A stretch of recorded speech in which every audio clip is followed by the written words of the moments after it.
मात्र 39 मिनट में। पहले कभी भजन नहीं किया था, लेकिन कहते हैं ना अंत में जैसी मति वैसी गति, अंत में भजन कर लिया। इस वंश में आगे चल करके खटवांग हुए, खटवांग के हुए दीर्घबाहु, दीर्घबाहु के हुए हैं रघु महाराज, और रघु महाराज के बड़े धर्मात्मा प्रतापी राजा थे, भगवान के भक्त थे। अंत में इन्होंने अपना राज्य त्याग दिया, कुल त्याग दिया, वैभव त्याग दिया, सब कुछ का त्याग कर दिया, यहाँ तक वस्त्रों का भी त्याग कर दिया, केवल लंगोट में रह गए थे। इतने प्रतापी राजा हुए कि सूर्यवंश यहीं से रघुवंश हो गया, उनके नाम से बच गया महाराज। सुखदेव जी कह रहे हैं कि राजन, अब इसी रघुवंश में आगे चल करके पृथुश्रवा हुए, फिर हुए महाराज अज, और फिर महाराज अज के हुए हैं महाराज दशरथ। यहां से राम जी का चरित्र जुड़ता है।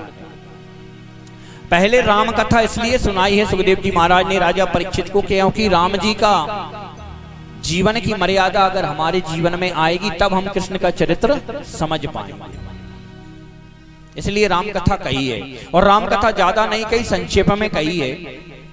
क्यों कही है संक्षेप में? क्योंकि राम कथा अपने आप में इतनी दिव्य थी, अगर उनको पूरी सुना देते तो राजा परीक्षित की तो समाधि लग जाती, वो कृष्ण की कथा सुन ही नहीं पाता, और मोक्ष उसको कृष्ण की कथा कराती। इसलिए संक्षेप में कही है, लेकिन मेरे पास जितना समय है मैं उतनी राम कथा आपको जरूर सुनाऊंगा। फिर मैं चंद्रवंश पे आपको लेके जाऊंगा। आज थोड़ा मौसम भी है, लेकिन यही तो है, भगवान शायद हमारी परीक्षा ले रहे हैं कि भादों का महीना बना दो भैया, तभी तो आऊंगा, और मैं भी देख लूं भगत कितने हैं।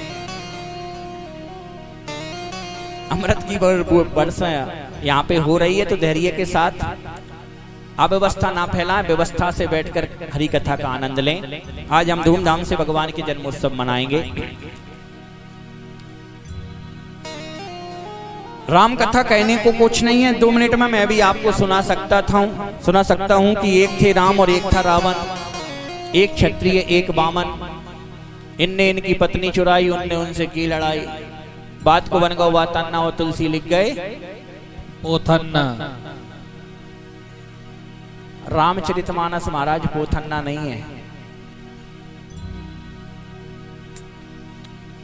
रामचरित मानस की हर चौपाई अपने आप में एक महामंत्र है। कौन सा मंत्र है? महामंत्र। मंत्र 2 होते हैं, एक होता है वेद मंत्र और एक होता है महामंत्र। वेद मंत्र जितने भी वेदों में है, संस्कृत में है, वो सब के सब वेद मंत्र हैं। और जितने हनुमान चालीसा के हैं, रामचरितमानस के हैं, ये सब के सब महामंत्र हैं। और वेद मंत्र और महामंत्र में एक अंतर भी होता है, मैं आपको वो बता देना चाहता हूं आज। वेद मंत्र आपको तब पूरा फल देगा, कब देगा? जब आपका पहला बात आसन पवित्र हो, जहां आप बैठे हो वो जगह पवित्र हो, आपका तन पवित्र हो, आपका मन पवित्र हो, और साथ साथ उच्चारण पवित्र हो। 4 चीजें पवित्र होना चाहिए, आपका आसन, तन, मन और वेद मंत्र का सही उच्चारण। नहीं तो वो उल्टा अर्थ भी निकल जाता है और उल्टा परिणाम भी मिल जाता है। लेकिन महामंत्र के साथ ये कंडीशन नहीं है, ना उसको आपके तन की शुद्धि चाहिए, ना मन की शुद्धि चाहिए, ना आसन की शुद्धि चाहिए। जहां भी जाओ वहां आप जप सकते हो, जहां आप जाओ। भाव को भाव अनख आलस हूं, और नाम जपत मंगल दिसे 10 हूं। भाव से, को भाव से, अनख से, आलस से, जैसे आप जप लो महामंत्र आपको पूरा फल देगा। दूसरी बात, अगर उच्चारण भी सही ना हो कोई बात नहीं, उल्टा नाम जपा जग जाना, वाल्मीकि भय ब्रह्म समान। उल्टा राम नहीं जपाता, मरा मरा जप के भी वो ब्रह्म के समान हो गए थे। तो महामंत्र जो होता है वो वेद मंत्र से श्रेष्ठ होता है, मेरे कहने का तात्पर्य ये है, क्योंकि हम किसी भी अवस्था में इसको जप सकते हैं। अच्छा, कितने लोग हैं जो मानते हैं कि रामचरितमानस अपने आप में दिव्य पुराण है? हाथ उठा दो। सब मानते हैं? कैमरा वाले भैया कैमरा घुमा लो इन तरफ, जो सब मान रहे हैं रामचरितमानस है ना, अपने आप में महाग्रंथ है। देख लो, बाद में बदल मत जाना। रामचरितमानस को कितने लोग मानते हैं? हाथ उठाओ। रामचरितमानस की कितने लोग मानते हैं? अब केवल वो हाथ उठाओ। जो रामचरितमानस कह रही है ना, उस पे आप कितने लोग चलते हो, वो हाथ उठा दो। रामचरितमानस को तो बहुत मानते हैं, लेकिन रामचरितमानस की कोई नहीं मानता प्रभु। माता पिता को सब मानते हैं, पर माता पिता की कोई नहीं मानता। ये विडंबना है ना, हमारी संस्कृति भूल गए। जबकि जिसको मान रहे हैं उसके अनुसार चलना भी चाहिए हमें। रामचरितमानस को मान तो हम रहे हैं, पूजा कर रहे हैं, कथा सुन रहे हैं, पर चलेंगे नहीं महाराज हम उसके अनुसार। क्यों नहीं चलोगे भैया? फिर काय सुन रहे हो? मत सुनो। कल भी कथा में कहा था, इबादत नहीं है माला घुमाना, इबादत है भूखे को खिलाना, इबादत है प्यासे को पिलाना, इबादत है गिरे हुए को उठाना। यही तो सच्ची भक्ति है। यहां से राम जी का चरित्र जुड़ रहा है। अच्छा, एक बात है, एक बात आपसे पूछना चाहता हूं। ये तो सब मानते होंगे ना कि राम का नाम सत्य है कि नहीं? सब मानते हैं। मैं तो मानता हूं भैया, हाथ उठा रहा हूं। आप मानते हो कि राम जी का नाम सत्य है? सब मानते हैं, ठीक है। अब मैं ब्राह्मण बालक हूं, भागवत कथा कह रहा हूं, व्यासपीठ पर भी बैठा हूं, तो कुछ तो सम्मान कर भी लोगे। आपके घर में हो रहा है विवाह उत्सव, मैं आया हूं, मुझे आपने कुर्सी पर बिठाया और मैं चिल्ला रहा हूं राम नाम सत्य है, राम नाम सत्य है, राम नाम सत्य है। पानी पिलाओगे या भगा दोगे? आते भाई। कुछ मैंने गलत नहीं बोला, कोई अपशब्द नहीं बोला आपसे। मैंने केवल इतना कहा है राम नाम सत्य है, राम नाम सत्य है, राम नाम सत्य है। आपके विवाह उत्सव हो रहा है और आप हमें पानी नहीं पिलाओगे महाराज। क्यों नहीं पिलाएगी? क्योंकि ये दुनिया की रीत ऐसी है महाराज। कैसी रीत है? बचपन में सिखाया धराधाम सत्य है। जब हम छोटे थे ना, हमें पढ़ाया गया पृथ्वी मैया सबसे बड़ी है, ये धरा ही सबसे बड़ी है। बचपन में सिखाया धराधाम सत्य है, जवानी में बताया अर्थ काम सत्य है। पैसा कमाओ और काम सुख भोगो, यही सत्य है। बचपन में सिखाया धराधाम सत्य है, जवानी में बताया अर्थ काम सत्य है। और जब ये पंछी पिंजरे से उड़ गया ना, तब दुनिया चिल्लाई मूर्ख राम नाम सत्य है। असली बात कब बताते हैं? जब हम चले जाते हैं और हमें ले जा रहे होते हैं ना महाराज, तब वो असली बात बताते हैं चार लोग। फिर कहते हैं राम नाम सत्य है, बाकी सब गत्य है। अब काय बता रहे हो? वो तो चला गया प्रभु। असली बात तो तब बताई जाती है जब हम यहां से चले ही जाती है, दुनिया की रीत है। लेकिन सही बात यह है कि राम जी का नाम सत्य है, और ये हमें जीते जी लेना चाहिए। मरने के बाद दुनिया ले, उसका फल हमें थोड़ी मिलेगा। आराम की तलब है तो एक काम कर, आराम की शरण में और राम राम कर। तो आइए रामचरितमानस में हम और आप प्रवेश कर रहे हैं। रामचरितमानस के महामंत्रों के साथ हम इसमें प्रवेश करते हैं। ओ जय जय राम कथा, जय सिया राम कथा, ओ जय जय श्री राम कथा, जय राम कथा, जय राम कथा। जिसे श्रवण कर मिट जाती है, वो जिसे श्रवण कर मिट जाती है, जन्म जन्म की व्यथा। ओ जय जय राम कथा, ओ जय सिया राम कथा, ओ जय श्री राम कथा, जय श्री राम कथा।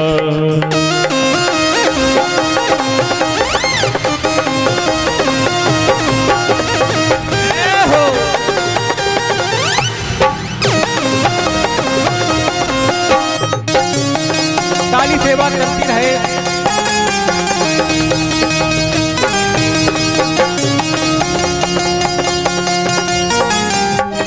आइए रामायण के महामंत्रों के साथ मैं बोलूं, आप भी बोलो।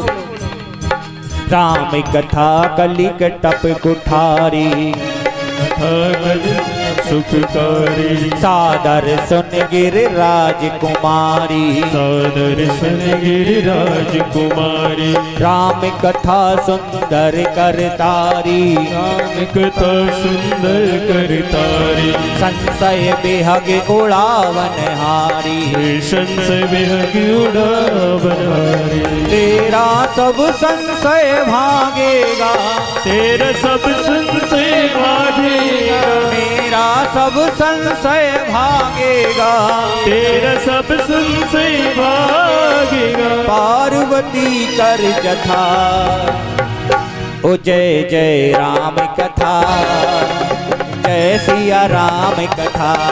ओ जय जय राम कथा, जय श्री राम कथा। जय सिया राम।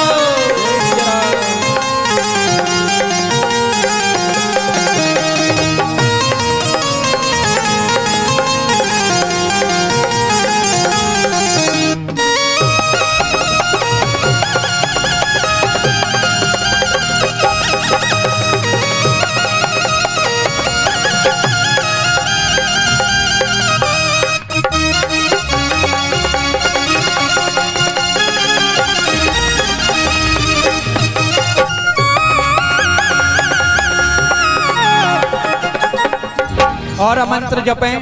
महामोह मह से सुविशाला, से तुम सारा।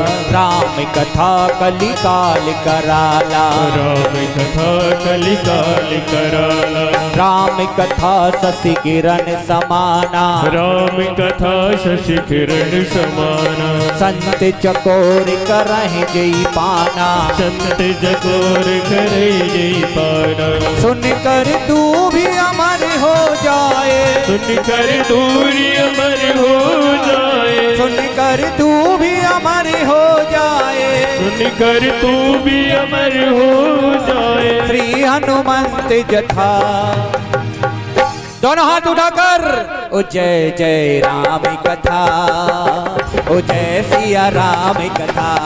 ओ जय श्री राम कथा, जय श्री राम कथा। हरि बोल।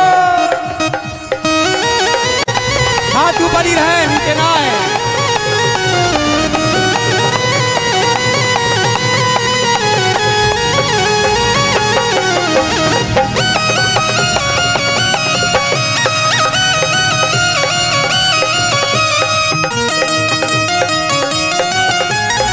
जय हो।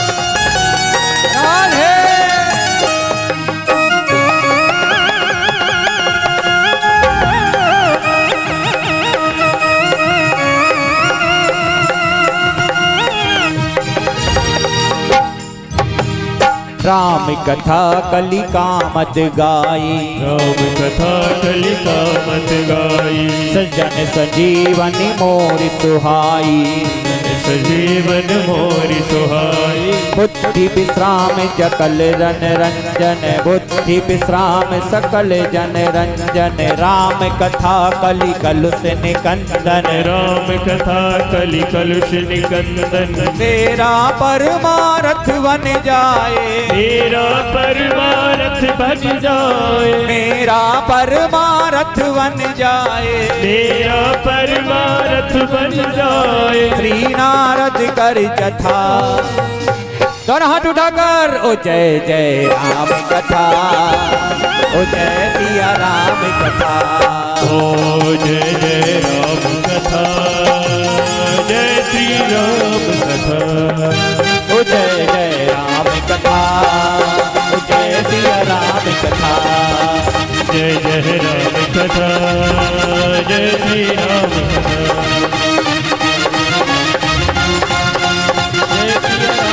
जय हो।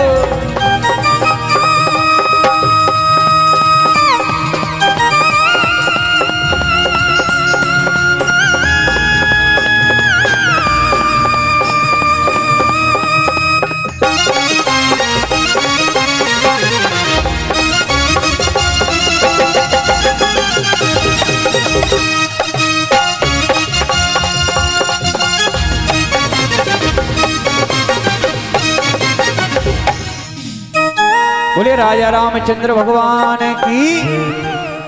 यहां से राम जी का चरित्र जुड़ रहा है। सुखदेव जी महाराज कह रहे हैं कि राजन, परीक्षित महाराज अयोध्या के राजा हैं, महाराज दशरथ। संपत्ति इतनी कि चक्रवर्ती सम्राट हैं, सम्मान इतना कि देवता और संत भी आकर के इनको वंदन करें। राज है, वैभव है, नाम है, यश है, कीर्ति है, भगवान का दिया हुआ सब कुछ है। 3 रानियां हैं श्रीमद् भागवत महापुराण अनुसार और श्री रामचरितमानस अनुसार, कौशल्या, कैकेयी और सुमित्रा। सब कुछ है, लेकिन क्या नहीं है? पुत्र नहीं है। इनके पास सब कुछ है, पुत्र नहीं है। रामचरितमानस और भागवत की बात करें तो इन्होंने 3 विवाह कर लिए। किस लिए कर लिए? कि ताकि एक पुत्र का मुंह हम देख सकें। लेकिन अगर आनंद रामायण या मेरे गुरु जो कथा कहते थे उनके अनुसार मैं बात करूं आपसे, तो एक पुत्र का मुख देखने के लिए दशरथ जी ने कितने विवाह कर लिए थे? 700। ये मैं भागवत से नहीं, ना रामचरितमानस से, आनंद रामायण से बोल रहा हूं। एक पुत्र का मुख देखने के लिए कितने विवाह कर लिए? 700। यहां 3 रानियों का वर्णन है, लेकिन नहीं देख पाए। क्यों नहीं देख पाए? क्योंकि हुई है वही जो राम रचि राख। हमारे और आपके करने से कुछ नहीं होता महाराज, लेकिन विडंबना यह है कि हम और आप ही सोचते हैं कि महाराज जो कुछ कर रहे हैं ना वो हम ही कर रहे हैं, और जो कुछ होगा ना वो हमसे ही होगा। विडंबना तो यही है ना, यही तो भगवान की माया है। एक कुत्ता महोदय थे, रेलगाड़ी खड़ी थी स्टेशन पर और उसके बीचों बीच पटरियों पर बैठे हुए थे, रेलगाड़ी के जस्ट नीचे। नींद खुली, उठे, आगे हुए, पीछे हुए, आराम से बीचों बीच चले। अच्छा, इसको संयोग देखिए कि जैसे ही वो चले वैसे ही ट्रेन ने हॉर्न बजाया और ट्रेन भी स्टेशन से धीरे धीरे चली। तो कुत्ते के मन में क्या आया? महाराज हम बैठे थे तो ये खड़ी थी, हम चल रहे हैं तो ये चल रही है, यानी इसको हम खींच रहे हैं। उसने थोड़ी अपनी और रफ्तार बढ़ाई, कुत्ते ने। बीचों बीच चल रहा है पटरियों, ट्रेन भी स्टेशन से छूटी, दूसरा हॉर्न बजाया, उसने भी अपनी रफ्तार बढ़ाई, संयोग बन गया। अब कुत्ते के मन में पूरा अभिमान, महाराज छोटा सा जीव धन हूं, इतनी लंबी ट्रेन को खींच रहा हूं, पूरा अभिमान। आसमान 7वें अभिमान जो था वो 7वें आसमान पर पहुंच गया। 2-4 छलांगे और लगाई, फिर बैठ गया कि महाराज सुत्ता है, बहुत खींच ली, इतना ही काफी है। वो बैठ गया और ट्रेन निकल गई। क्यों निकल गई? क्योंकि इसको कोई और चला रहा था, इसके मन में तो केवल अभिमान आया था। ऐसा ही हमारा है। हम कहते हैं कि महाराज जो घर गृहस्थी हमारा घर परिवार है वो हम ही चला रहे हैं। गोलू भैया सोच मत लेना, इतना बड़ा आयोजन हम ही कर रहे हैं, तुमसे ही बोल रहे हैं। बोलो राधे राधे। ये सब त्रिलोकपुरी निवासियों का आयोजन है।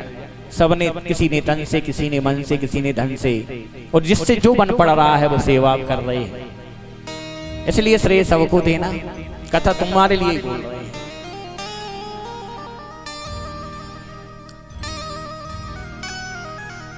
अब हम लोग भी क्या सोचते हैं? उस कुत्ते की जैसे ही सोचते हैं। महाराज जो कुछ कर रहे हैं ना वो हम कर रहे हैं। घर गृहस्थी की बातें बता रहा हूं मैं आपको। लोग कहते हैं, हम कहते हैं ना, आप किसी अपरिचित से परिचित से हम कहते हैं कि यार तुम कथा में नहीं आ पा रहे, पास में ही रहते हो, महाराज आ तो जाएं, पर आप जानते तो घर गृहस्थी में अकेले हैं, कैसे आए? घर गृहस्थी देखें, घर परिवार देखें कि कथा सुने। हमने कहा जय हो महात्मा, घर परिवार ही देख लो। अरे जब तक है जिंदगी फुर्सत ना होगी काम से, और कुछ समय ऐसा निकालो प्रेम कर लो श्री राम से। और जिस घर परिवार की बातें आप कर रहे हो ना कि आपके बगैर इनका कुछ नहीं चलेगा, घर परिवार रुक जाएगा, एक बार अपने उस परिवार में दीवार पर टंगी हुई तस्वीरों को देख लेना महाराज। कितने लोग चले गए आपके परिवार से, कभी रुका आपका परिवार? हम नहीं थे तब चल रही थी ये दुनिया, हम हैं तब चल रही है ये दुनिया, और हम नहीं रहेंगे ना तब भी चलेगी ये दुनिया महाराज। कोई हमारे साथ मरने नहीं चला जाएगा। एक से बड़े एक हमारे घर के चले गए, हमने लिया और माला पहना दी उनके फोटो पे। भगवान राम आए वो चले गए, भगवान श्याम आए वो चले गए। जब उनके बगैर नहीं रोकी तो राम और आप किस खेत की मूली? बोलो राधे राधे। इसलिए कुछ अपने लिए भी कमाना चाहिए, क्योंकि भगवान का नाम, भगवान का भजन ही हमारे साथ जाएगा। ये जितना हम कमा रहे हैं अच्छी बात है। देखो हम किसी के पुत्र बन के आए हैं, किसी के पति भी हैं, किसी के पिता भी हैं, किसी के दादा हैं, किसी के दादी भी हैं। सबका अपना अपना फर्ज है, उनके लिए भी फर्ज निभाओ, लेकिन कुछ फर्ज अपने लिए भी निभा लो, कुछ अपने लिए भी कमा लो। जितना समय मिल जाए उतना तो कमा लो कम से कम। वहां तो यही हिसाब किताब होगा, मेरे दाता के दरबार में सब लोगों का खाता। वहां तो सबका खाता बना हुआ है पहले से ही महाराज। यहाँ दशरथ जी महाराज यही सोचते थे कि जो कुछ कर रहा हूं मैं कर रहा हूं, लेकिन जब इनको यकीन हो गया कि महाराज अब मुझे से कुछ नहीं होगा, 3 विवाह भी मैंने कर लिए भागवत अनुसार, और मेरे कोई पुत्र नहीं है। दुखी हुए एक दिन, एक बार भूपति मन माई भई गलानी मोरे सुत नाही। मैं रामायण के महामंत्रों से राम कथा कह रहा हूं, क्योंकि वो महामंत्र हैं। मैं चाहूं तो वेद मंत्रों से आपको सुना दूं। अच्छा वो दुखी हैं महाराज, चिंतित हैं, विराजमान है, लेकिन क्या करें कि हमारे जैसा करें। हम दुखी होते हैं तो क्या करते हैं, अपनी दुख पड़ोस में जाकर के सुनाते हैं। किसको सुनाते हैं? पड़ोसी को। और पड़ोसी लेता है ना, उसी दुख में थोड़ा अपनी ओर से नमक मिर्च मसाला लगाया और उसने दूसरे को सुना दिया। वो आपको तो धैर्य नहीं बंधा रहा, आपका दुख तो दूर नहीं कर रहा, लेकिन उसने और उसमें नमक मिर्ची मिलाई, पूरा मसाला डाला और दूसरे को और सुनाया। उसने अपनी ओर से और मसाला डाल दिया। यही चलता रहता है महाराज। दुख जो है वो आपका बढ़ता ही चला जाता है, कम नहीं होता। क्यों? क्योंकि वो दुख आपका दूर कर ही नहीं सकता। अगर कभी आपको समय मिले, फुर्सत हो, तो जिस पड़ोसी को आपने अपना दुख सुनाया था ना, उसके पास बैठना प्रेम से और उससे पूछना कि भैया मेरे जीवन में तो दुख ही दुख है, तू बड़ा सुखी है। तब वो अपना सुख तुम्हें सुनाएगा। अपना सुख जो बताएगा ना महाराज, उसको सुन करके तुम कहोगे कि दुनिया में कितना दुख है, दुनिया का दुख देखा तो मैं अपना गम भूल गया। तुमसे ज्यादा दुखी होगा, गारंटी से कह रहा हूं मैं। और जिस डॉक्टर के पास आप इलाज कराने गए हो, डॉक्टर साहब खुद बीमार हैं, वो आपका इलाज क्या खाक करेगा? वो तो खुद बीमार है ना, तो इलाज कौन करेगा? जो बीमार ना हो। इसलिए तुलसी बाबा ने कहा है कि तुलसी पर घर जाए के दुख ना कई और दुख नहीं बांटे आपनो जगत हसाई हो। हमें अपना दुख थोड़े थोड़े और आगे को आ जाए, इससे पीछे वाले समझ आए। पानी की थोड़ी थोड़ी अभी फुर्सत आ रही है, थोड़े थोड़े आगे को खिसक आए। आगे बहुत जगह पड़ी हुई है।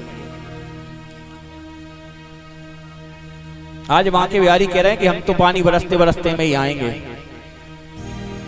आए थे जब बरसा था पानी, तो वो मानेंगे नहीं। अब अर्जी हमारी और मर्जी उनकी, जो उनको करवाना हो। वहां की गौड़ महाराज बैठे हुए हैं। बोलो गौड़ महाराज की जय हो। तो तुलसी बाबा कहते कि अपना दुख जो है वो पड़ोसियों के आगे पर घर दुख जाके नहीं रोना चाहिए। तो महाराज कहाँ रोए? अगर जीवन में हम दुखी हो तो क्या दुखी ही बने बैठे रहें? नहीं। बाबा ने कहा है 2 जगह आप अपना दुख जाकर के रो सकते हो। कहाँ? एक गोविंद के द्वारे और एक गुरु के द्वारे। और ये ही 2 द्वारे हैं जो आपका दुख दूर कर सकते हैं। महाराज दशरथ बुद्धिमान थे, अपना दुख पड़ोसियों के आगे नहीं रोया। कहां गए? गुरु ग्रह तुरत गयो महपाला। गुरुजी के घर गए, चरण लाग करी विनय विशाला। और गुरुजी के यहाँ अगर आप कभी जाओ जीवन में, एक बात याद रखना भैया, अपना दुख ही मत सुनाना उनको। हमारे चेला आते हैं दुखी दुख सुनाते, महाराज ये विपत्ति है वो विपत्ति है। हमने कहा भैया ये तो बता दिया करो कितनी संपत्ति है तुम पे। कितना सुख है तुम्हें, कभी वो भी तो सुनाने आ जाया करो। विपत्ति ली और आ गए हमारे पास, हमारा अच्छा वाला जो मूड हो उसका और सत्यानाश कर गए। अरे कभी सुख भी सुना जाया करो कि महाराज आपकी कृपा है, सुखी हैं हम। तो दशरथ जी ने क्या किया, सुख दुख दोनों सुनाए गुरु जी को, सुख भी सुनाया और दुख भी कि महाराज आपकी कृपा से हम चक्रवर्ती सम्राट हैं, राज्य वैभव है, सब कुछ है, नाम है। दुख भी सुना दिया महाराज, बस एक पुत्र नहीं, संतान नहीं है। और आपसे बार बार क्यों कह रहे हैं कि गुरु और गोविंद के दरवाजे पर ही जाना, क्योंकि ये दरवाजे वो हैं जितने मांगने की हमारी औकात नहीं है उतने देने का सामर्थ्य इन दोनों दरवाजों पर है। ये कह रहे हैं महाराज एक पुत्र दे दो, और गुरुजी क्या कह रहे हैं, धरो धीर होया सुत चारी, 4 गुना दे रहे हैं। ये मांग रहे हैं 1 गुना और वो दे रहे हैं 4 गुना। ऐसा कोई होगा? ये कह रहे हैं 1 दे दो, वो कह रहे हैं 4 ले लो। दशरथ जी ने कहा महाराज यहाँ तो एक ही नहीं है, तुम 4 की बातें कर रहे हो, कैसे होगा, क्या करना होगा? गुरुजी ने कहा महाराज आपको जो कुछ करना था आप कर चुके, अब तो जो कुछ करना है ना वो हमें करना है, आपको नहीं करना। फिर क्या करोगे? गुरुजी ने कहा जो कुछ करना होगा हम करेंगे, अब तुम महाराज बैठ के तमाशा देखो। तुम्हें जो करना था वो कर चुके, 3 विवाह कर लिए भागवत अनुसार, और आनंद रामायण अनुसार तो 700 कर लिए। अब तो जो कुछ होगा ना वो हमसे होगा और हम करेंगे। क्या हुआ? श्रृंगी ऋषि वशिष्ठ बुलावा। किसने बुलाया? राजा ने नहीं बुलाया, गुरुजी ने बुलाया। पुत्र काष्टिक यज्ञ करावा। किसने कराया? राजा ने नहीं कराया, वशिष्ठ जी ने कराया। और प्रेम सहित मुनि आहुति दीनी। यजमान बन के कौन बैठे? गुरुजी बैठे, राजा रानी को नहीं बिठाया।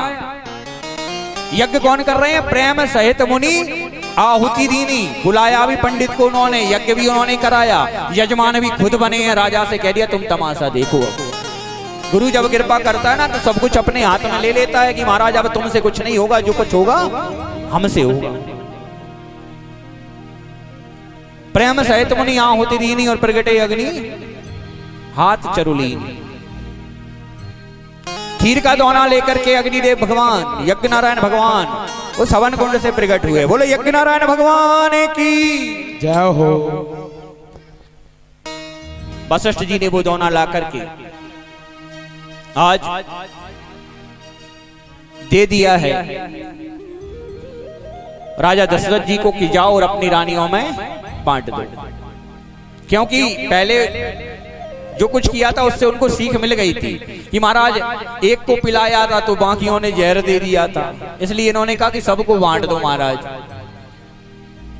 अब दशरथ जी गए उस दोने को लेकर के, बराबर भाग दे दिए तीनों को, और तीनों रानियां जो हैं वो महलों की छत पर कथा आ रही है खा रही थी।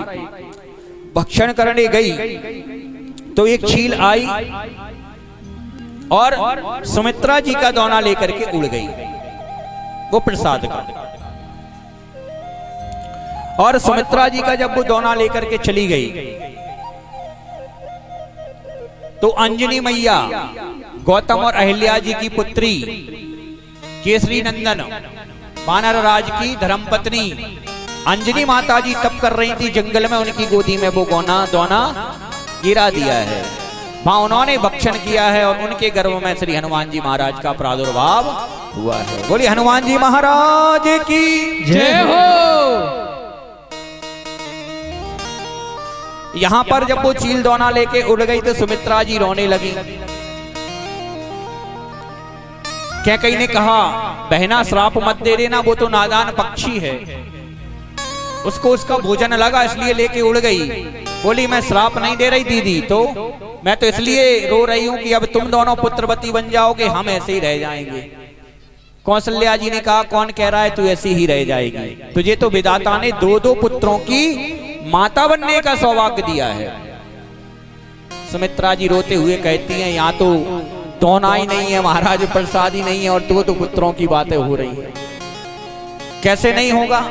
आधा भाग मैं दूंगी कैकेयी ने कहा, और आधा भाग कौशल्या देगी अपने प्रसाद से। तुझे 2 भाग मिलेंगे, हमें 1-1 होगा, तुझे दो होंगे। हुआ भी ऐसा ही, दो भाग मिले।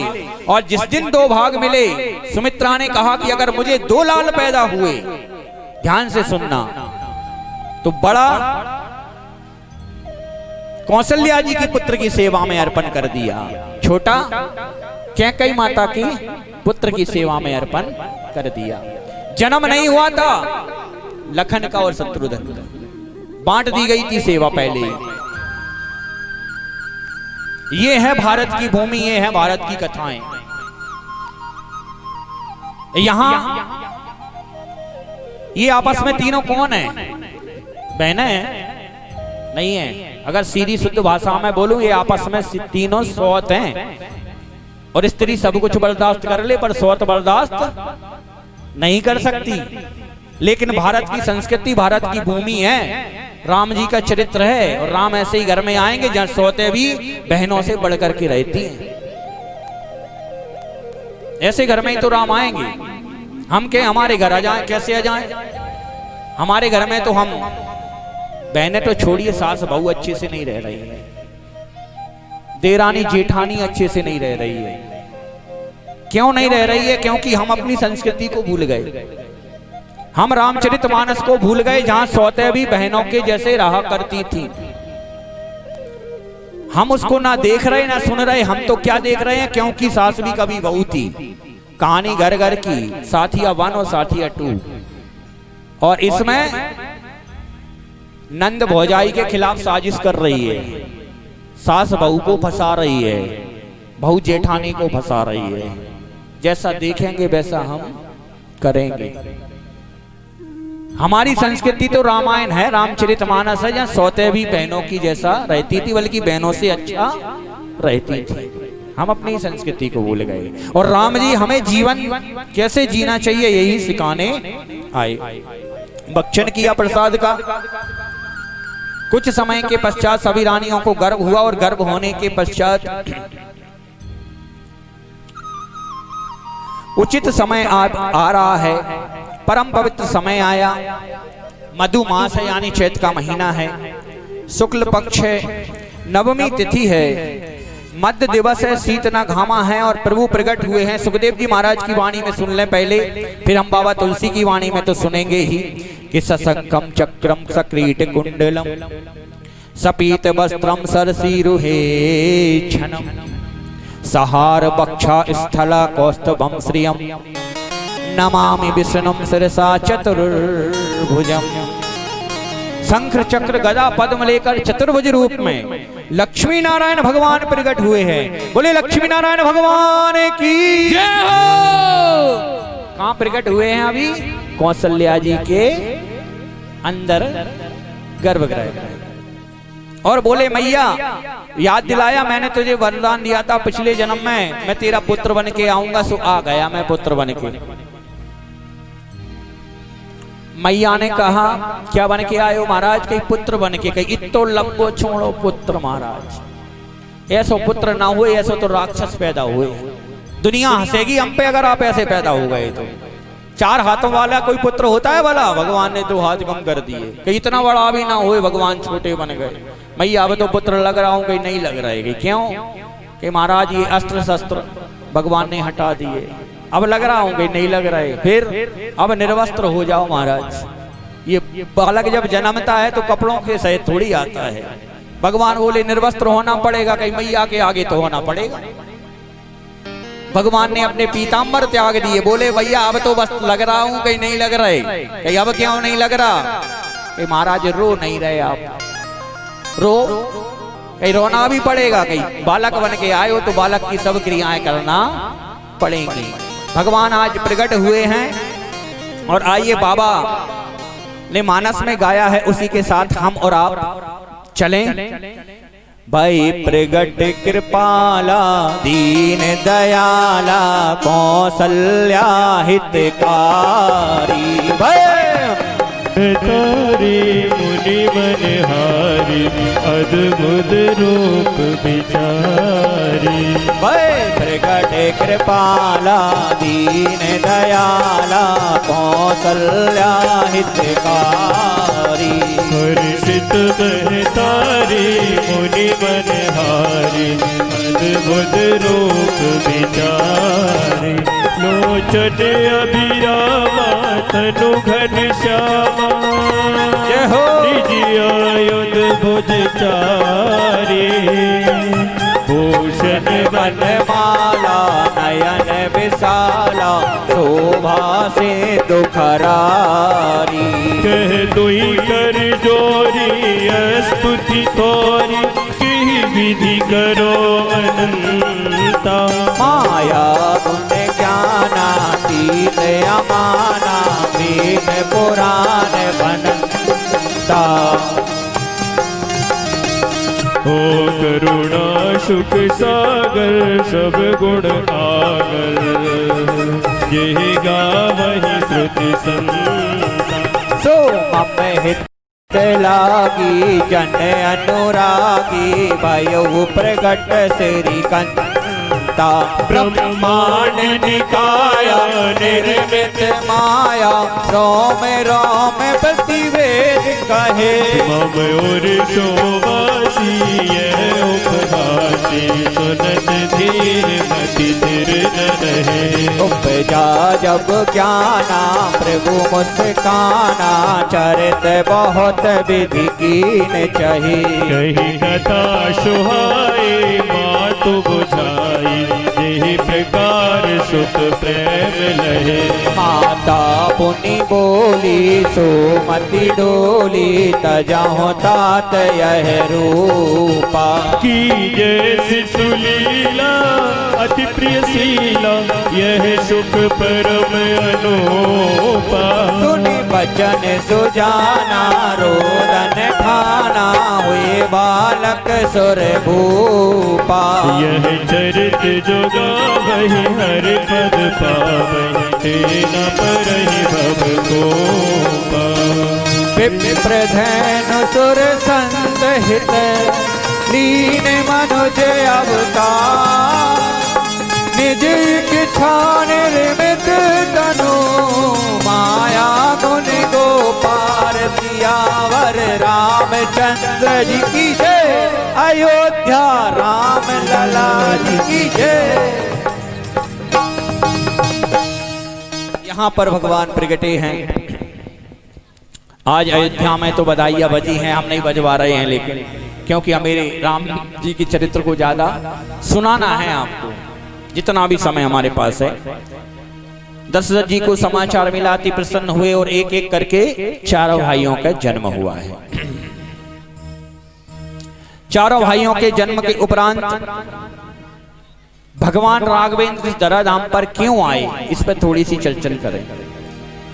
14 वर्ष तक चारों भाइयों की बाल लीलाओं की कथा आती है। मैं ज्यादा कथा फैला नहीं रहा हूं, क्योंकि राम कथा अकेले ही 9 दिन में होती है, भागवत तो 7 दिन की विषय है। राम जी आए हम जीवन को कैसे जिए ये सिखाने के लिए। प्रातः काल उठ के रघुनाथा माता पिता गुरु नावै माथा। क्या हमारे बच्चे हमें नवाते हैं? नहीं नवाते। गलती उनकी थोड़ी है, हमारी है। हमने अपने बाप पिताजी को कभी नवाया होता तो वो हमें नवाते। बच्चे वो ही करते हैं जो देखते हैं, बच्चे तो अनुसरण करते हैं। हम ही अपनी संस्कृति को भूल गए। पहले के दीवारों पर लिखा रहता था, मैंने गांव से हूं, गांव में देखा रहता है कि आने जाने वालों को राम राम। घर के दरवाजे पर लिखा रहता था सुस्वागतम। आज बंगला बड़ा होगा, कोठी बड़ी होगी, लिखा होगा महाराज बाहर कुत्तों से सावधान। अब समझ में हमें ये नहीं आता घर में कुत्ते रहते हैं कि आदमी रहते हैं, किससे सावधान रहना है? बोलो राधे राधे। ये हमारी संस्कृति थोड़ी है, हम तो अपनी संस्कृति को भूल गए। कुत्तों से सावधान नहीं लिखाना है हमें। पहले सामने से आते थे तो भैया जय राम जी की राम राम करके अभिवादन होता था। अब तो आते हाय, जाते वाय, मर गए तब भी हाय हाय, सारी जीवन हाय हाय में निकल गया। इस हाय हाय में थोड़ी रहना है हमें। राधे राधे राम राम सबसे अच्छा अभिवादन है। और कलयुग केवल नाम आधारा, सुमर सुमर नर उतरई पारा। अब नमस्कार में ही भगवान का नाम सुमरन कर लो, वैसे भक्ति ना कर पाओ तो, लेकिन नहीं, उसको भी hi bye see you tata, ये क्या है? भगवान इससे प्रसन्न नहीं होंगे। अपन हमारी सनातन संस्कृति से जुड़े रहें, ना भटकें। भगवान राघवेंद्र हमें यही सिखाने आए कि जीवन को कैसे जिया जाए। 15वें वर्ष में विश्वामित्र जी आए, जनकपुरी की ओर प्रस्थान किया। मार्ग में अहिल्या जी का आश्रम मिला, गौतम जी का आश्रम मिला। एक पत्थर की शिला को देखकर राघवेंद्र सरकार ने पूछा कि गुरुजी ये कौन है? तो पूरी अहिल्या जी की कथा सुना दी कि पति के श्राप के कारण पत्थर बनी बैठी है और आपके चरणों की रज चाहती है।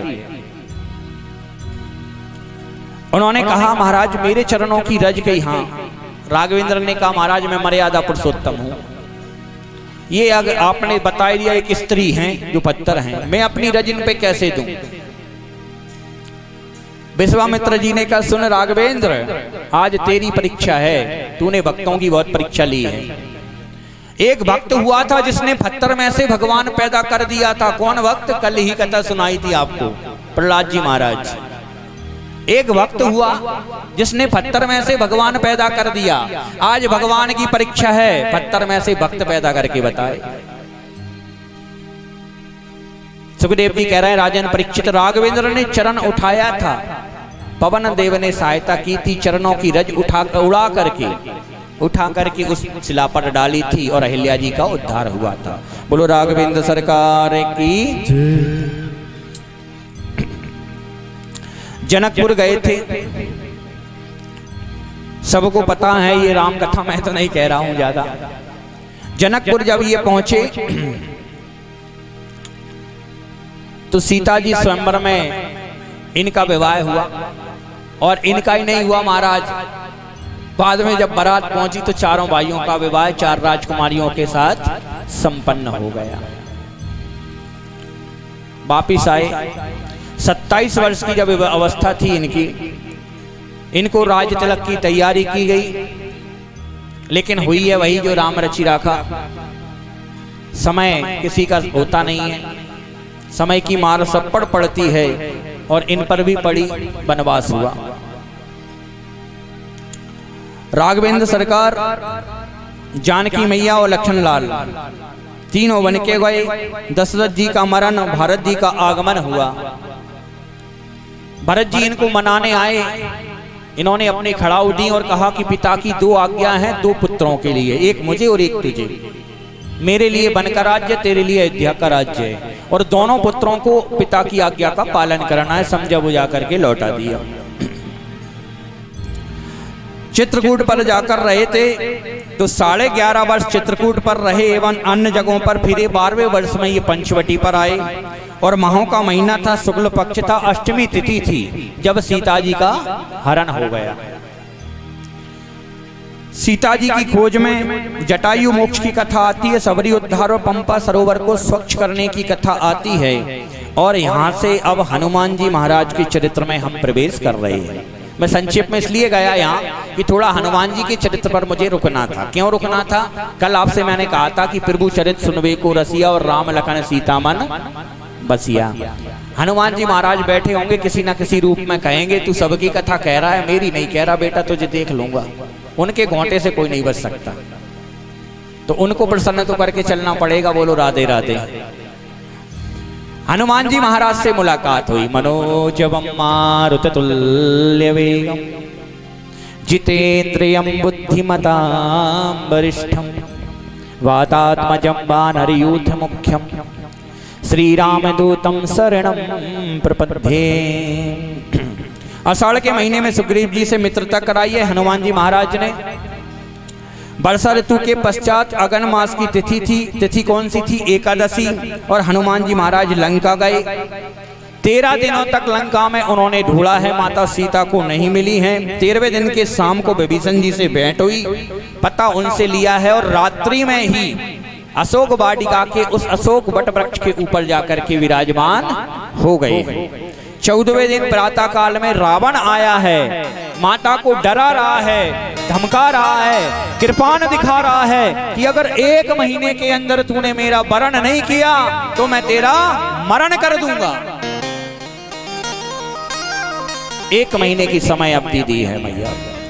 माता आज बड़ी दुखित है और जीवन में जब दुख आए भगवान नाम का ही सहारा लिया जाता है। माता दुखी है, इतनी दुखी है कि त्रिजटा से कह रही है तू अग्नि प्रकट कर दे, मैं इसमें जल करके भस्म हो जाऊं। हनुमान जी ने देखा मैया दुखी है, राम जी के गुणों को गाने लगे। संक्षिप्त में मैं राम कथा निकल के आया हूं, तो आइए इस भजन के माध्यम से सुन भी लें कि राम कथा में है क्या। श्री राम जय जय राम, श्री राम जय जय राम, श्री राम जय राम, श्री राम जय जय राम, श्री राम जय जय राम, श्री राम जय जय राम, श्री राम जय जय राम, श्री राम जय जय राम। राम कहानी सुनो रे राम कहानी, राम कहानी सुनो रे राम कहानी। ओ कहत सुनत आवे, कहत सुनत आवे अखियों में पानी। राम कहानी सुनो रे राम कहानी, राम कहानी सुनो रे राम कहानी। सारी सेवा करते हुए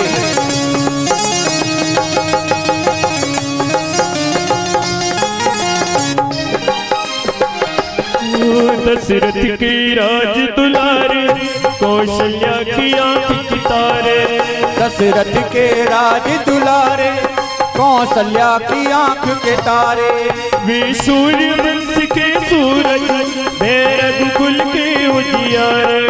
वे सूर्य वंश के सूरज हैं रघुकुल के उजियारे। ओ राजीव नयन बोले, राजीव नयन बोले मधुबरी वाणी। राम कहानी सुनो रे राम कहानी, राम कहानी सुनो रे राम कहानी।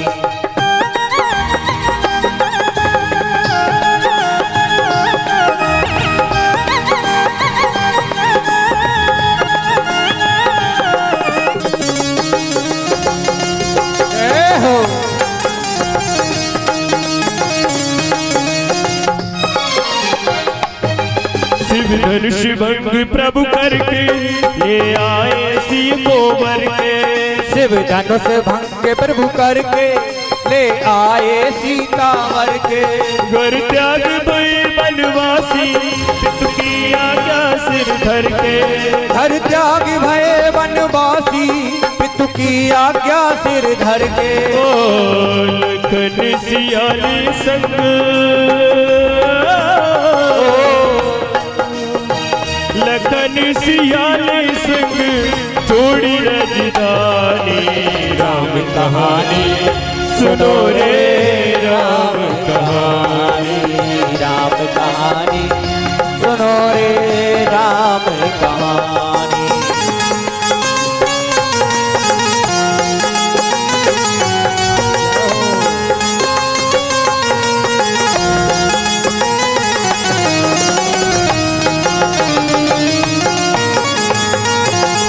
जय हो।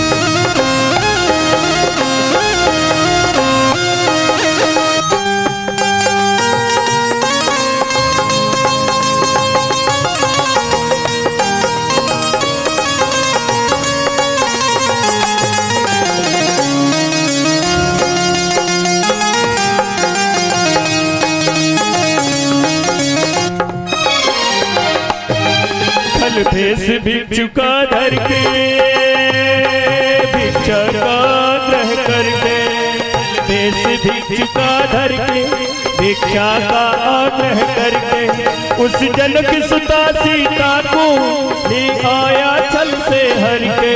उस जनक सुता सीता को ले गया छल से हर के। ओ बड़ा दुख पाया, बड़ा दुख पाया राजा राम जी की रानी। राम कहानी सुनो रे राम कहानी, राम कहानी सुनो रे राम कहानी। कहते सुनती आवे हो, कहते सुनती आवे अखियों में पानी। राम कहानी सुनो रे राम कहानी, सुनो रे राम कहानी।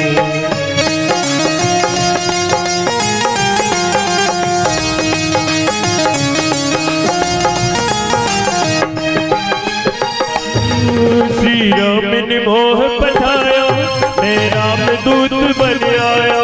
श्री राम ने मोह पठायो, मैं राम दूत बन आयो। श्री राम ने मोह पठाया, मैं राम दूत बन आया। श्री राम ने मोह पठायो, मैं राम दूत बन आयो। सीता माँ की सेवा में रघुबर कुशली सो लाया। सीता माँ की सेवा में रघुवर को संदेशो लायो। और संग लाया, और संग लाया प्रभु मुद्रिका निशानी। दोनों हाथ उठाकर सुनो रे राम कहानी, राम कहानी सुनो रे राम कहानी। श्री राम जय राम जय जय राम, श्री राम जय राम जय जय राम, श्री राम जय राम जय जय राम, श्री राम जय राम जय जय राम। श्री राम कहते सुनती आवे हो, कहते सुनती आवे अखियों में पानी। राम कहानी सुनो रे राम कहानी। श्री राम जय जय राम, श्री राम जय जय राम। श्री राम जय राम जय जय राम, श्री राम जय राम जय जय राम। श्री राम जय जय राम, श्री राम जय जय राम। श्री राम जय राम जय जय राम, श्री राम जय राम जय राम,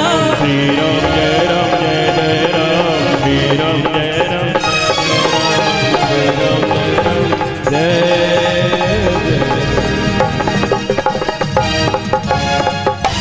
बोले हनुमान जी महाराज की। जय। यहाँ से हनुमान जी महाराज आ गए। अच्छा, जो भी बंधुजन इस पुनीत कार्य में, धार्मिक कार्य में अपनी इच्छा शक्ति से जो भी दान देना चाह रहे हैं, वो हमारे मेन दरवाजे पर, द्वार पर बैठे हुए हैं समिति के कार्यकर्ता। वहां जाकर के दान देकर अपनी रसीद प्राप्त कर सकते हैं, क्योंकि कलयुग में जैन कैन विधि दीने दान करें कल्याण। जो भी आपका भाव हो, जितना आपका भाव हो, उतना आप देकर रसीद प्राप्त कर सकते हैं। बोलो राधे राधे। यहाँ पर सीता माता के दुख दूर करने के लिए राम नाम सुनाया है, तो माता ने कहा कौन है वो सामने चला आए। हनुमान जी महाराज वानर रूप में सामने चले गए। माता को असमंजस हुआ। पहले इन्होंने जो अंगूठी डाली है उस पर भी भरोसा नहीं था, क्योंकि ये राक्षसों की, मायागरों की नगरी है। माया से कुछ हो सकता है, लेकिन कहा था माया से सब कुछ हो सकता है, पर राम नाम की मुद्रिका नहीं बन सकती। तो भरोसा तो कर लिया था। इन्होंने राम नाम गाया, सामने आए, पूछ लिया कि नरवानर भाई संगति कैसे। हनुमान जी ने पूरी कथा सुनाई है। और हनुमान जी ने जब पूरी कथा सुनाई तो पूछ लिया कि मैया ने ये तो बता बेटा हनुमान, राम जी कभी हमें याद करते भी हैं कि नहीं करते। कहा मैया तुमसे दूना तुम्हें याद करते हैं। तुम्हारा जितना प्रेम है ना, राम जी का तुमसे दूना प्रेम है। सीता माता को महान आश्चर्य हुआ, जीवन में ये कभी मिला नहीं। जब हम थे राम जी के पास और कह रहा है हमसे दूना, कैसे परीक्षा कर ली इसने। पूछा तो हनुमान जी ने कहा मैया जब मैंने मुद्रिका डाली तो आप सोच रही थी कि ये राम जी की है कि नहीं है, लेकिन जब सुग्रीव जी ने, हमारे महाराज ने आपके बतकल दिए, आपके वस्त्र दिए राम जी को, तो उन्होंने सोच विचार नहीं किया, तुरंत पहचान गए ये सीता जी के हैं और लाकर अपने नेत्रों से लगा लिया था। उन्होंने, उनके मन में कोई संशय नहीं था। इसलिए मैंने कहा कि आपका थोड़ा प्रेम कम है और महाराज का ज्यादा है। यहां पर एक शपथ भी खाई थी कि रामदूत में मातु जानकी, सत्य शपथ करुणा निधान की। और करुणा निधान नाम जो था वो सीता माता ही अकेला जानती थी भगवान का, और कोई नहीं जानता था। क्यों? क्योंकि जब ये गौरी पूजन करने गई थी तो माता ने ही वो नाम इनको दिया था। जो मन राज्यों मिले सोईवर, सहज सुंदर सावरो, करुणा निधान सुजान शील स्नेह जानत रावरो। सारे गुण दिए थे, एक नाम दिया था करुणा निधान, और उसी करुणा निधान की सौगंध हनुमान जी खा गए तो पूरा भरोसा हो गया कि ये भगवान का ही अनन्य भक्त है। हनुमान जी ने कहा मैया ऐसा और सब तो ठीक ठाक है, मैं कई दिन से आया हूँ और हमारे महाराज सुग्रीव की आज्ञा थी कि जब तक आपका पता ना लग जाए तब तक कुछ खाना नहीं है, तो भोजन नहीं किया। और यहाँ सुंदर सुंदर फल लग रहे हैं, अगर आज्ञा हो तो मैं कुछ खा लूं। माता ने कहा बेटा खा ले, ये भट्ट जो है ना रखवारी करते हैं राक्षस, इसलिए तोड़ना मत फलों को, जो नीचे डले हों उनको खा लेना।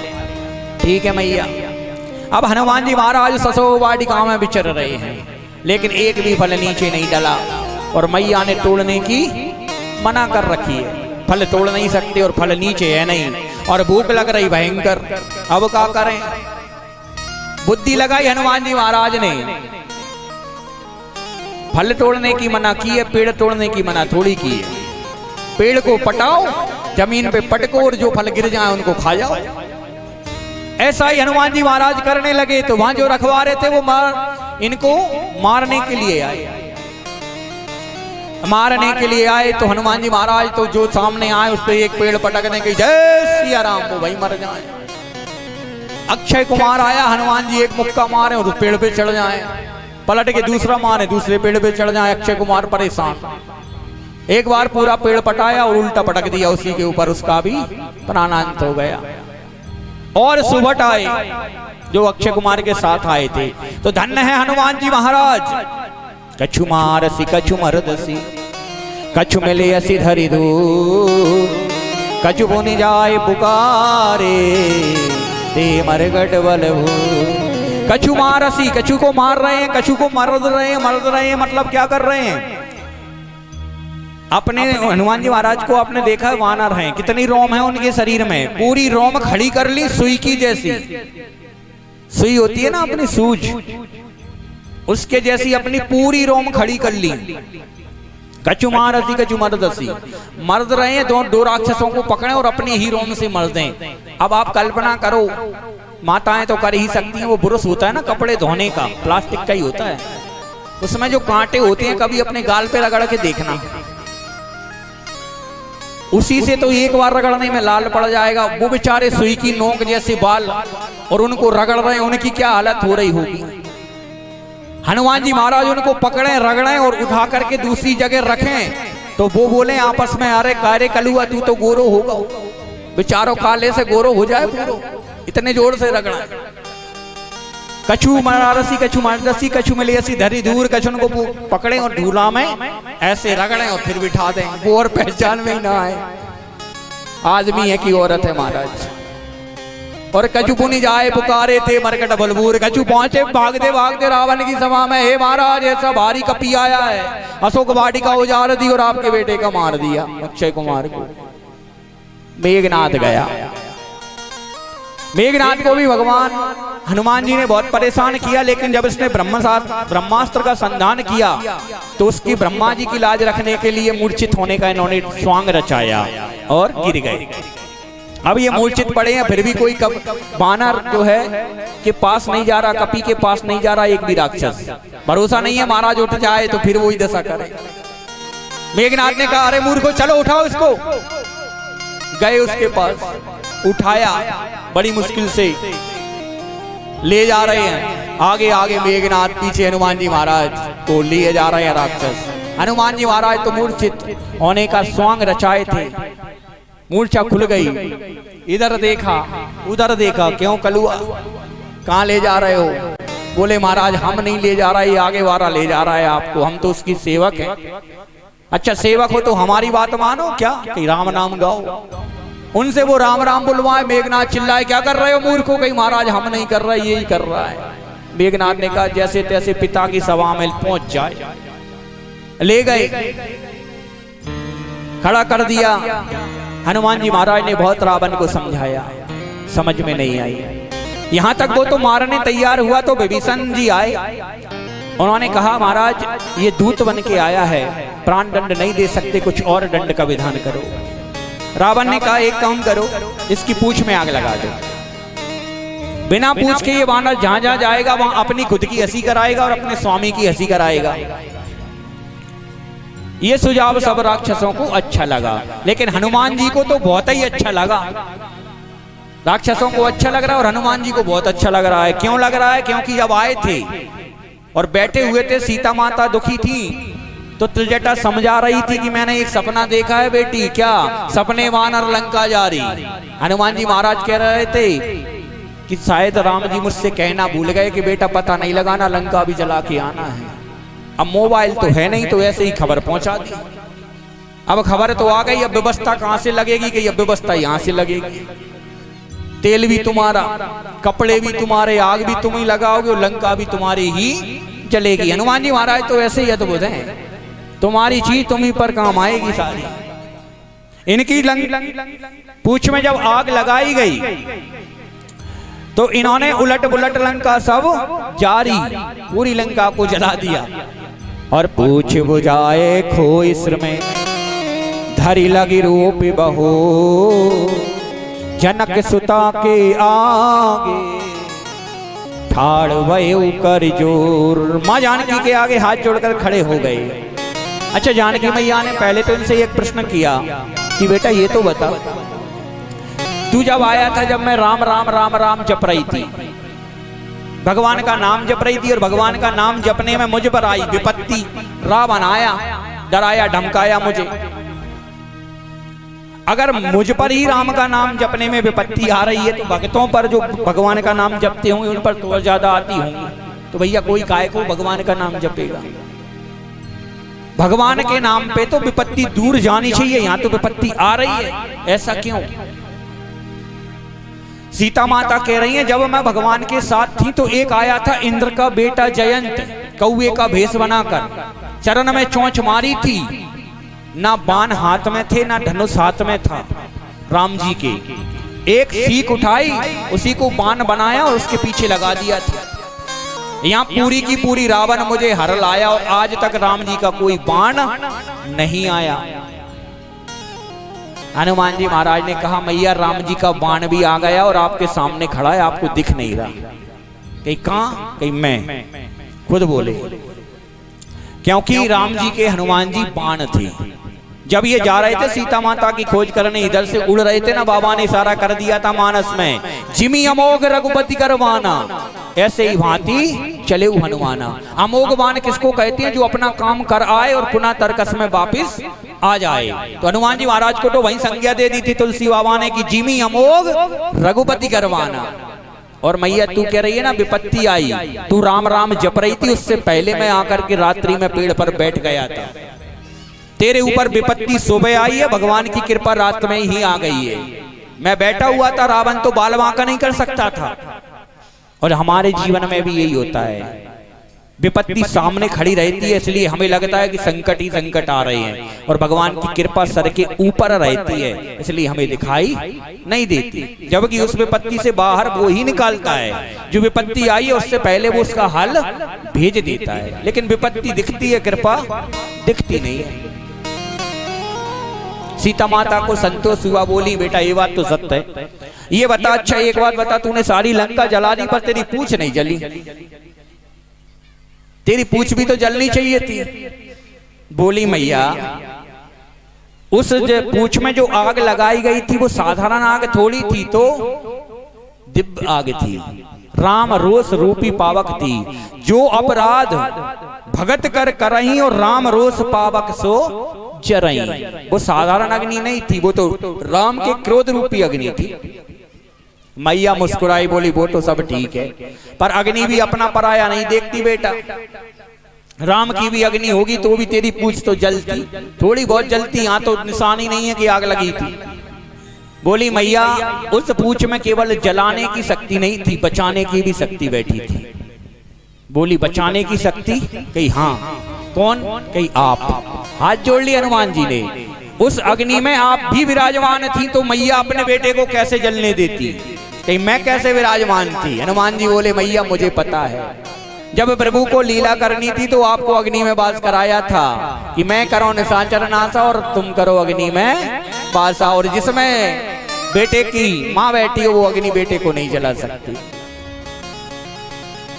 अच्छा सारा धमैया संसार में जो है ना वो पूछ का ही है, हर जगह लोग कहते महाराज हमें नहीं पूछा जा रहा इसलिए हम रुष्ट हैं। हनुमान जी महाराज कह रहे हैं भैया पूछ हो ना हो, भगवान के काम में लग जाओ अपने आप पूछ बढ़ जाती है। काट छांट में लगोगे तो पूछ बढ़ेगी नहीं, टूट जाएगी। राधे राधे। हनुमान जी महाराज को पूछ की चिंता नहीं है। क्यों चिंता नहीं है? क्योंकि वो राम काम में लगे हैं। राम काज कीने बिनु मोह कहां विश्राम। जब से हनुमान जी महाराज लंका जला करके गए हैं, रावण को तो वो पूछ ही पूछ दिखाती है। महाराज अगर कोई पूछ का नाम ले ले तो भयभीत हो जाता है। इसलिए युद्ध जब हुआ तो उसने चतुरंगिनी सेना भेजी, और उस चतुरंगिनी सेना में हाथ सवार, घुड़सवार, पैदल और हाथी, और हनुमान जी महाराज को पकड़ने भेजी थी। हनुमान जी महाराज एक शिखा पर बैठे हैं चट्टान पर, पीछे से भेजे संवाददाता कि जल्दी से खबर लाना, बंदर पकड़ा गया। रावण ने भेज दिए, संवाददाता भागे भागे आए। रावण बैठा था, अच्छी खबर आएगी अकड़ के। बोलो संवाददाताओं क्या खबर है? कि महाराज बानर नहीं पकड़ा गया। कहीं कहां गई सारी सेना? कहीं महाराज मर गई। कैसे मर गई? कि महाराज उस बानर के आगे कोई टिक ही नहीं पाया। रावण बोला सबके सब मूर्ख थे, आधे आगे से जाते आधे पीछे से जाते। संवाददाताओं ने कहा महाराज आगे वाले तो एक दो क्षण के लिए लड़े भी झूठी सांची, पीछे वाले तो एक क्षण के लिए भी ना टिक पाए। गई क्यों? पीछे क्या था? कि महाराज वही पूछ कभी छोटी हो जाए कभी बड़ी हो जाए, और ऐसे लपेट लपेट के मारे। महाराज वो हाथों वाला नहीं मार रहा था, वो पूछ ज्यादा मार रही थी। रावण ने कहा चुप, पूछ का नाम मत लो। इस बार उसने अमर सेना भेज दी। रावण के पास एक ऐसी सेना थी कि उसको वरदान था जब तक ये सृष्टि का प्रलय नहीं होगा तब तक वो मरेगी नहीं, जब तक सृष्टि का प्रलय ना हो। अब अमर सेना आ रही है। विभीषण ने कहा रघुनाथ अमर सेना आ रही है, इसका तोड़ नहीं है कुछ, क्योंकि ये तो मरने से गई, मरेगी तो है नहीं। अब मुकाबला कौन करे? हनुमान जी ने कहा हम करेंगे। लखन लाल बोले तुम काय करोगे भैया? कि हम भी तो अजर अमर हैं। राम जी ने कहा तुम कब से अजर अमर हो गए? कि हमें माता सीता ने वरदान दिया है अजर अमर सुत गुण निधि हो। मैया का वरदान है तो हम भी अजर अमर हैं। लक्ष्मण जी ने कहा भैया यही बात सही है, अमर अमर की लड़ाई होने दो। राम जी ने कहा वो तो सब ठीक है, लेकिन ना तुम मरोगे ना वो मरेगी, करोगे क्या फिर? कि महाराज वो हम पे छोड़ दो। आपकी प्रतिज्ञा है ना कि निशाचर से हीन कर दोगे इस धराधाम को, वो हम कर देंगे। कि वो मरेगा ही नहीं, कैसे कर दोगे? महाराज छोड़ो तो सही। हनुमान जी महाराज गए। रावण ने फिर दूतों को भेजा। अब तो पूरा पता था कि इस बार तो दूत पक्का कह देंगे बानर पकड़ा गया। लेकिन दूत आए, बोले महाराज बानर नहीं पकड़ा गया। रावण ने कहा सेना? कि महाराज वो तो गई। कि कहां गई? कई महाराज उस पूंछ ने ऐसा लपेटा उस सेना को और गेंद की तरह घुमाया और ब्रह्मांड में फेंक दिया महाराज, धरती के गुरुत्वाकर्षण से बाहर, कि अब अंतरिक्ष में ही उड़ते रहना, इस धराधाम पर मत आ जाना। क्योंकि प्रभु की प्रतिज्ञा धराधाम को निशाचरों से हीन करने की है। वो गुरुत्वाकर्षण शक्ति से बाहर चली गई। अब रावण को लगा कि ये बानर नहीं पकड़ा हो सकता, खुद आया। हनुमान जी महाराज चट्टान पर बैठे हैं, पीछे से आकर पूंछ को पकड़ लिया। वो सोच रहा था ये उठेगा या मुड़ेगा तो इसकी पूंछ मैं तोड़ दूंगा, लेकिन धन्य है हनुमान जी महाराज, ना उठे ना मुड़े ना खड़े, सीधे उड़े। और उड़े तो रावण लटक गया पूंछ से। पहले तो सोच रहा था मैं तोड़ दूंगा, अब कह रहा है हे शंकर भगवान गलती से टूट ना जाए, नहीं हम पूरे टूट फूट जाएंगे। अब वो खुद कह रहा है महाराज शंकर भगवान कृपा करना ये पूंछ ना टूट जाए। पहले खुद तोड़ना चाहता था। हनुमान जी महाराज ने ले जाकर के पटक दिया है आज इसको। ऐसी दिव्य लीला श्री हनुमान जी महाराज ने की है। प्रभु चरित्र सुनबे के रसिया है, इसलिए उनकी लीला पर फोकस किया है। सब जानते हैं भगवान राघवेंद्र ने रावण का वध किया। सीता माता को लेकर आए हैं, राज्याभिषेक हुआ है, चारों भाइयों के दो दो बालक हुए हैं। सुखदेव जी महाराज कह रहे हैं इनसे ये वंश आगे चला है। और यहाँ पर राम जी के चरित्र को विश्राम दिया है। और चंद्रवंश की कथा में आज श्री सुखदेव जी महाराज ने राजा परीक्षित को प्रवेश करवाया है। बोली सुखदेव जी महाराज की। कह रहे हैं कि चंद्रवंश में भगवान नारायण, नारायण के हुए ब्रह्मा, ब्रह्मा के हुए अत्रि और अत्रि के हुए हैं चंद्रमा। चंद्रमा के पुरुरवा और पुरुरवा के हुए हैं 6 पुत्र, आयु, सतायु, सत्यायु, रथ, विजय और जय। इसी वंश में आगे चलकर एक परम तेजस्वी राजा हुए गाधी महाराज। ध्यान से सुनना इस कथा को, इसमें एक रहस्य है। गाधी महाराज हुए, इनके कोई पुत्र नहीं था, एक पुत्री थी, नाम था सत्यवती। उस पुत्री का विवाह, एक राजा की राजकुमारी का विवाह किसके साथ किया गया? एक ऋषि के साथ, जिसका नाम था ऋचिक नामक महात्मा। संत थे ऋचिक संत, ये दिव्य संत थे। एक दिन गाधी महाराज ने अपनी धर्मपत्नी से कहा कि ना हमारे कोई पुत्र है और ना अब तक हमारी पुत्री के और दामाद के कोई पुत्र है। दामाद तेजस्वी हैं, इनसे कहो कुछ औषधि बनाए, उनके यहाँ भी पुत्र हो और हमारे यहाँ भी पुत्र हो। ऋचिक महात्मा ने 2 औषधि बनाई, एक क्षत्रियों के लिए और एक ब्राह्मणों के लिए। एक जो खुद की पत्नी है ब्राह्मणी उसके लिए, एक जो राजा की पत्नी उनकी सासू माँ है छत्रानी उसके लिए। अब यहीं गड़बड़ हो गई थोड़ी। गड़बड़ क्या हो गई? जो ब्राह्मणी की औषधि थी वो पहुंच गई राजा के घर, और राजा की जो रानी की औषधि थी वो रह गई ब्राह्मणी के यहाँ। दोनों ने उसको भक्षण कर लिया। अब राजा के यहाँ जो पुत्र हुआ वो क्षत्रिय होके भी आगे चल के ब्राह्मण कहलाया और ब्राह्मण बना। क्यों? उसके यहाँ कौन हुए? विश्वामित्र महाराज। गड़बड़ी यहाँ से हुई थी।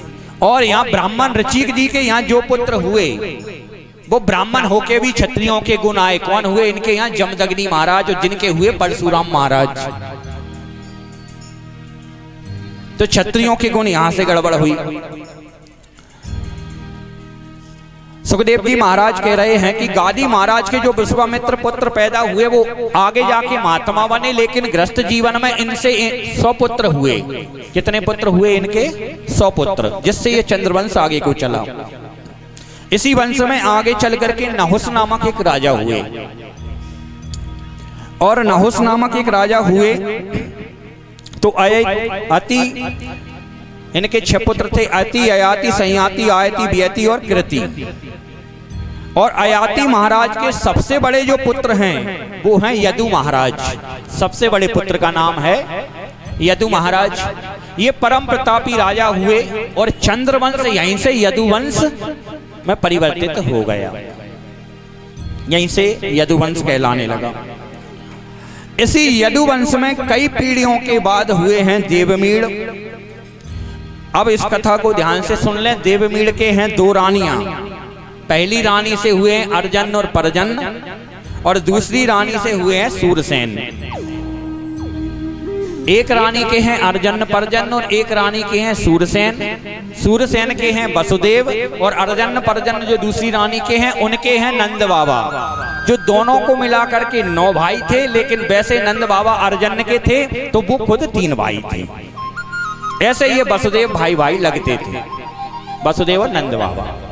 2 रानियां थी, एक के हुए अर्जन परजन, एक के हुए सूरसेन। सूरसेन के हुए हैं वसुदेव और अर्जन परजन के हुए हैं नंद बाबा इत्यादि 9 पुत्र। सुखदेव जी महाराज कह रहे हैं सूरसेन के जो पुत्र हैं वसुदेव,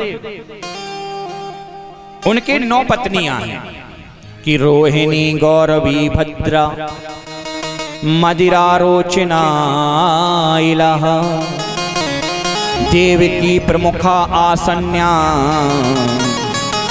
पत्न्यान आनक दुंदुभे। 9 पत्नियां हैं। और दूसरे नंबर की जो रोहिणी हैं उनके 6 पुत्र हुए हैं, बलराम गद सारन द्रुमद विपुल और ध्रुव।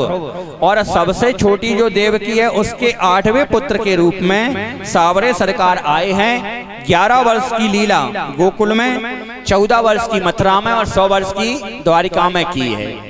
इतनी कथा कही और 9वें स्कंद को भागवत में यहाँ विश्राम करा दिया। सुखदेव जी महाराज की वाणी से ये कथा सुनकर परीक्षित ने हाथ जोड़ लिए।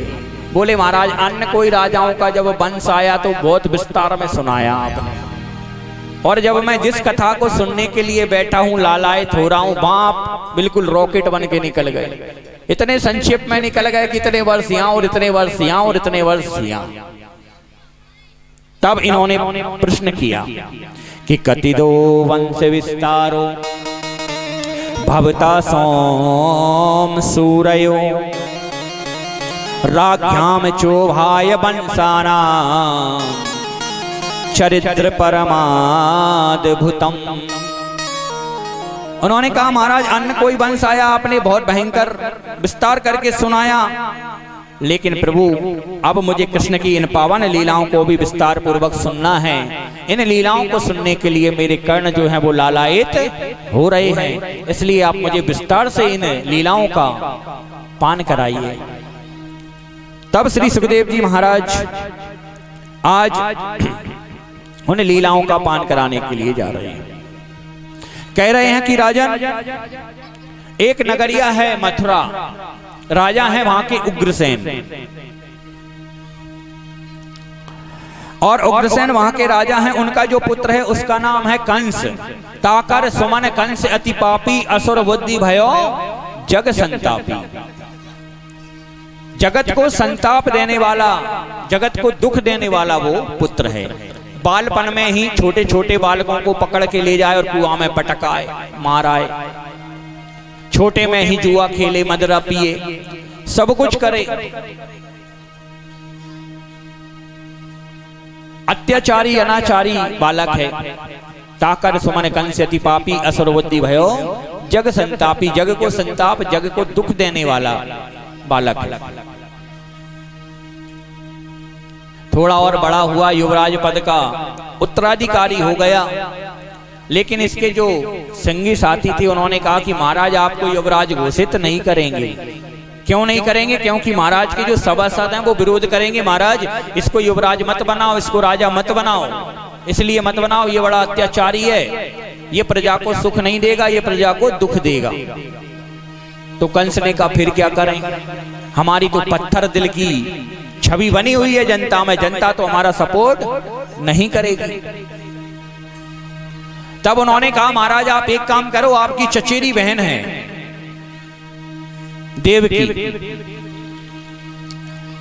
उसका विवाह रचाओ, और वो जब विदा हो तब आप इतने फूट फूट करके रोना जैसे आपका कलेजे का टुकड़ा जा रहा हो। प्रजा जब ये दृश्य देखेगी कहेगी महाराज तो बहुत दयालु हैं, हम ही गलत समझ बैठे, महाराज से तो बहन का वियोग देखा ही नहीं जा रहा। ये सुझाव अच्छा लगा। सूरसेन जी को आमंत्रण भेजा कि अपने पुत्र वसुदेव जी की बारात लेके आओ। सूरसेन जी बारात लेकर आए, विवाह संपन्न हुआ। बहन की जब विदाई होने लगी तो कंस भयंकर रो रहा है। विदाई हो रही है और कंस रो रहा है, और इतने जोर से रो रहा है कि रो कम रहा है, आंसू ज्यादा गिरा रहा है दिखाने के लिए। प्रजा कह रही है हम जिसको पत्थर दिल समझते थे वो तो इतना दयालु, इतना कृपालु निकला, इतना मुलायम है कि बहन का घर बस रहा है और ये रोए जा रहा है, रोए जा रहा है। अपने मित्रों से पूछा अच्छा लग रहा हूं ना महाराज? मित्रों ने कहा महाराज बस नाटक तैयार रखो, आप करते रहो, अच्छी छवि बन रही है। लेकिन देवताओं से ये छवि नहीं देखी गई। उनने कहा महाराज इसकी तो अच्छी छवि बन रही है, कुछ गड़बड़ कर दो, अपन इसका खेल बिगड़ जाए, इसका नाटक फेल हो जाए। तो उन्होंने क्या किया, आकाशवाणी कर दी कि पथिम प्रगणाम कंसमा भाषा साया शरीरवा अस्यास त्वाष्टमो गर्भो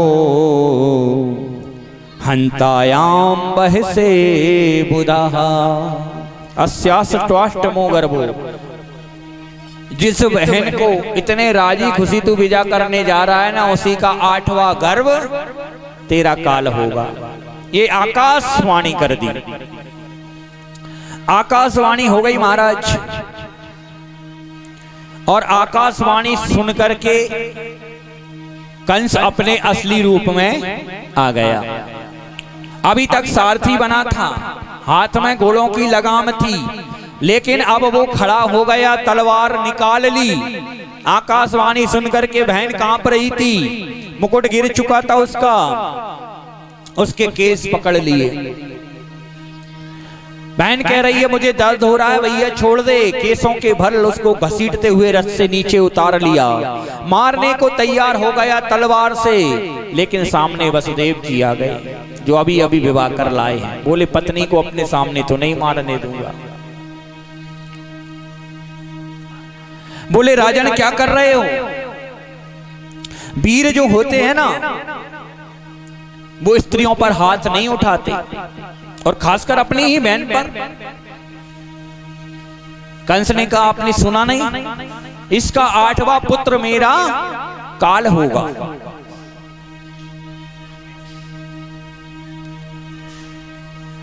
वसुदेव जी ने कहा कि मृत्युर जन्म बताम वीर देहे न सह जायते। हमारी मृत्यु का जन्म उसी समय हो जाता है जब हम जन्म लेते हैं। जन्म लेने के साथ ही मृत्यु हमारी निश्चित हो जाती है महाराज। मृत्यु से हम नहीं बच सकते। बहुत समझाया,